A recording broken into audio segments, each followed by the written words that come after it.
everybody, Misfit here with the Crows Airsoft Group, and I've got another rifle review for you guys today. This time it's the KWA Original AVA-4 with the 2.5 Gearbox.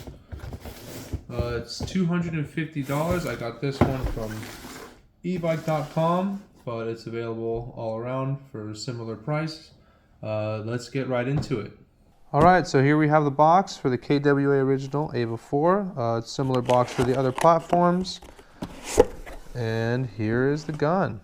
Now, I have used it already, so some of these things are going to be slightly different when you open yours and it's brand new. But we got the gun. We have the bag with the manual, extra parts, the special tools for it, as well as the magazine. Now I did get this from Evike, so I got the special colored magazine. This is like orange yellowish color. I think it's pretty cool. That's why I got it from Evike, because I like the different color on it. And let's break this puppy out of its box. Here it is. Alright, I don't have a cool little stand for this, so I'm just going to hold it the whole time. This gun is powered by the 2.5 plus KWA Gearbox, which features the adjustable FPS. We can get into that a little bit later. All the KWA Original platforms feature a new ultra lightweight, high density polymer receivers. And you can really feel this thing when you're holding it. It doesn't necessarily feel like a polymer gun. It feels heavy and dense, just like a real steel weapon. Now I know this particular model does shave off a couple pounds off of the QRF Mod 1, but even then this thing is kind of heavy. It feels good though. It's not heavy in the sense that it's annoying, but it does feel really nice. Very well built, nice and rugged. Doesn't feel like some cheap polymer made, or should I say cheap plastic gun. This is a high quality built polymer weapon. It's drop-in trigger ready, so it is nice.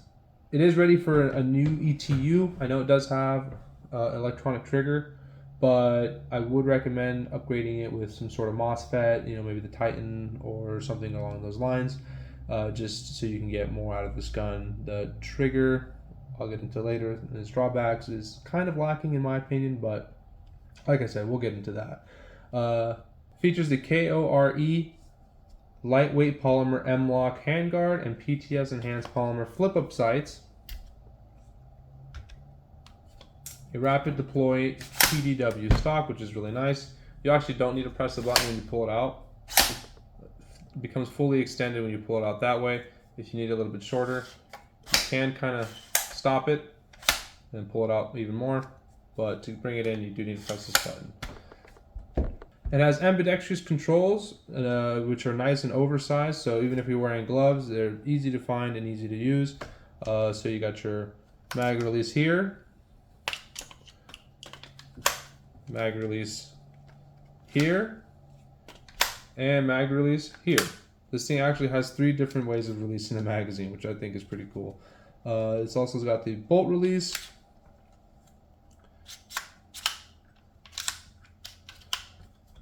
ambidextrous bolt release, so the standard one here as well as the one over here.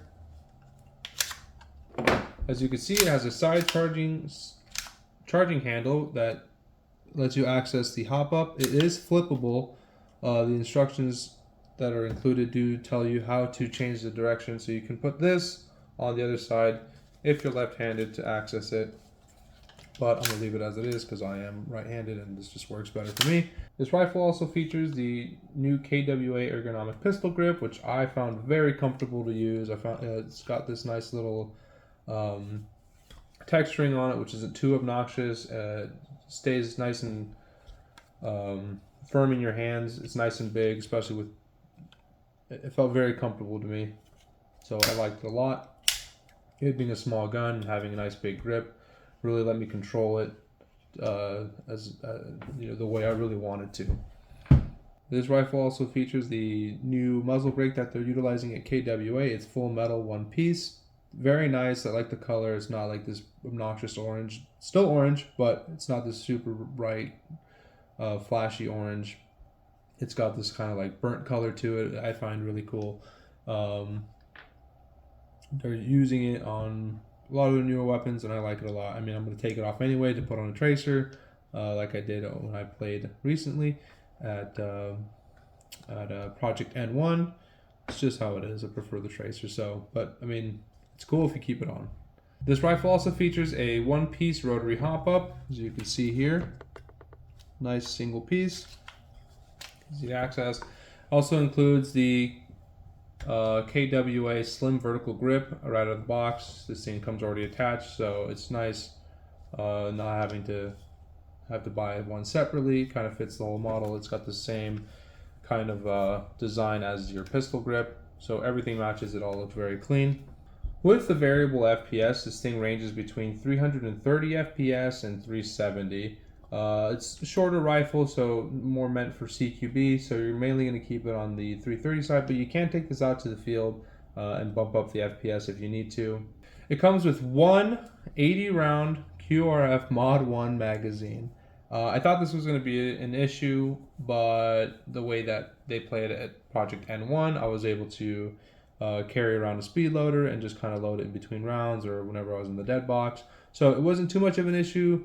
But I can see that in other places where you expend more BBs, such as Battle Lab, where they do allow burst options or full auto, you can burn through 80 rounds very quickly.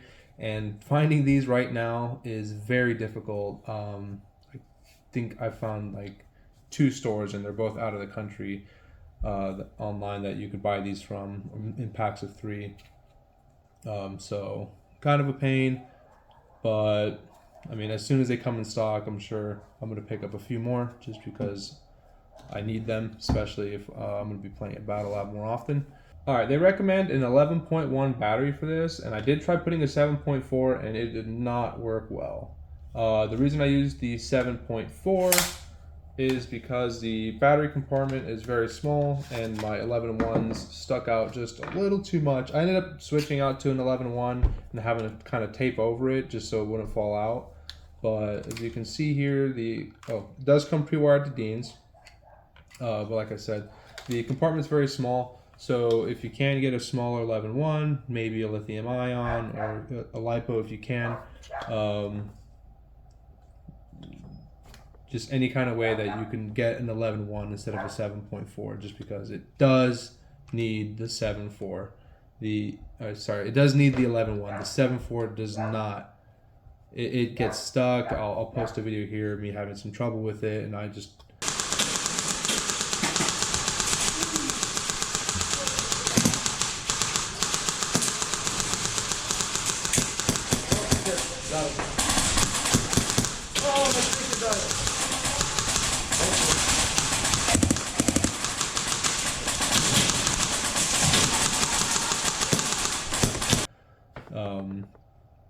I should have known better, but yeah.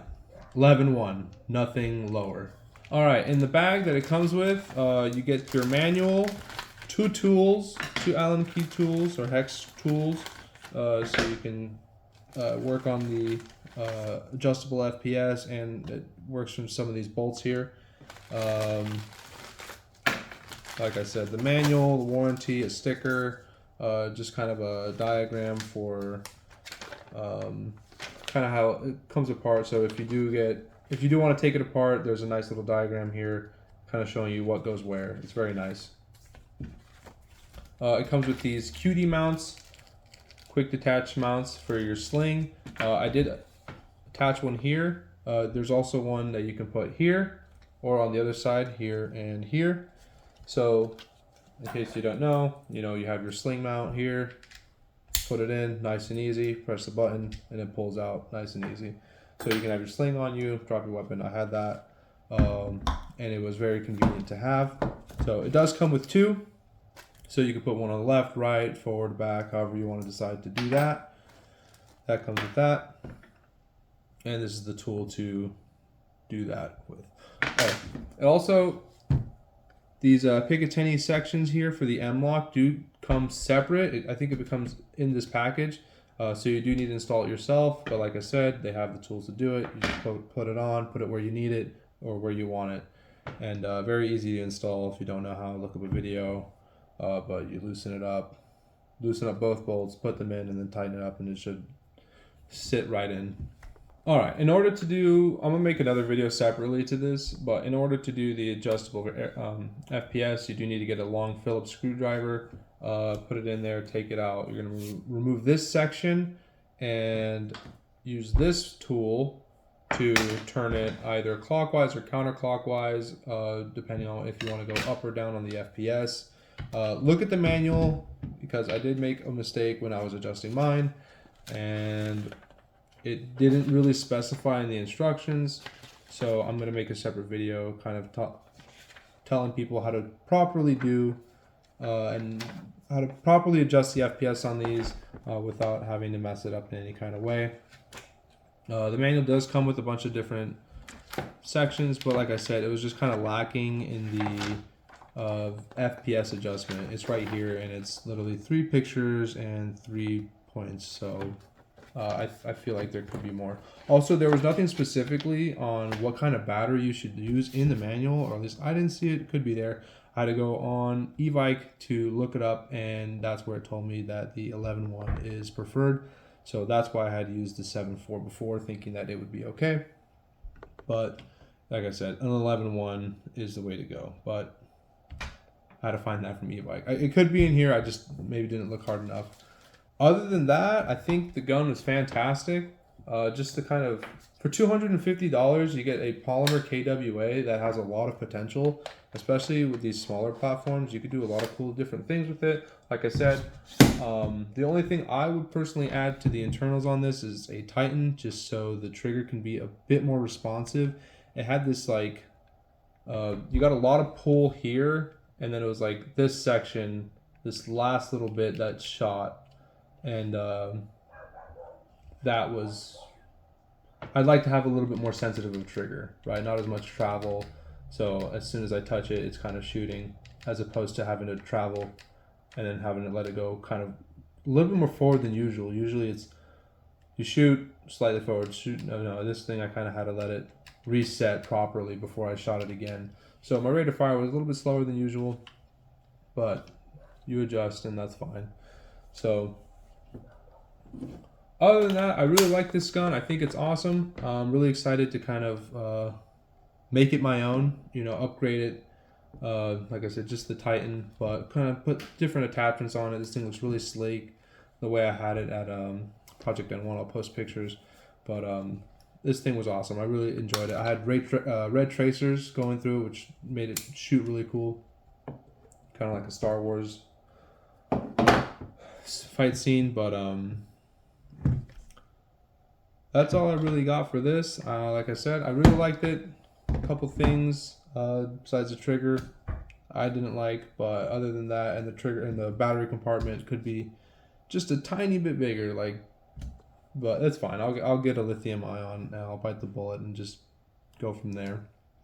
But if you can't pick one up now, well, you can. E-bike's got different kind of platforms with different color magazines depending on which way you like it. I've always wanted an MP5, so that's why I picked this one, and I think it's really sleek. I love the magazine color. I love the platform itself. So 10 out of 10. I mean, this thing is awesome. I love it. So all right, guys, that's all I got for this gun. Don't forget to call your hits. Stay hydrated, and I'll see you guys out in the field.